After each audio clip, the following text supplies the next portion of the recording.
yau gudunmawa mu guda ɗaya ne, an gane ko, akan abin da ya shafi hawan jini. Iyayenmu da yawa suna fama da hawan jini, har wani ma ya ce maka malam ana warkewa, kwarai mako ana warkewa. Duk wanda yake da hawan jini ba hawa yake ba, ko helicopter ne shi ƙarshen hawa, ga magani fi sabilillahi insha Allahu. Mahaifiyarka ne ko mahaifi ko wani makwabci ko ma waye jini, hawan jini ya kuntar da shi, ko ya samu stroke ne, baki ya karkace, kafa baya waye, in Allah ya daga magani a mana addu'a. An san ganyen ayaba ko, a samu ganyen ayaba, ganyen me nace ayaba, a tafasa ganyen ayaba sosai, ya tafasa, a tace ruwan. In mutum ba shi da fridge zai iya zuwa wani shago ya ce, a shagon inda aka sai da su filebo su waye, ana sai da wani gari da aka ce masa sodium.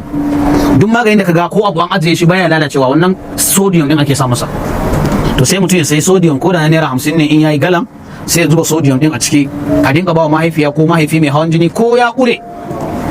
DP apparatus ne, sphygmomanometer kenan sunan abun, sphygmomanometer, da shi ake gwada jini. Malai su haka ne suna ko kasu wani lokaci ana iya mantawa. To tun daga malami na kusa, ni ma hin tambaye shi. Sphygmomanometer in an gwada ko ya kai 300 ne, shine ya gure. In Allah ya yarda duk mai hawan jini da yake sha, kafin ya sha gala ya zama normal, ya saita masa jininsa da izinin Allah, kuma ba sai mutum ya ci da shan maganin asibiti ba. An gane? Allah ya sa mu dace.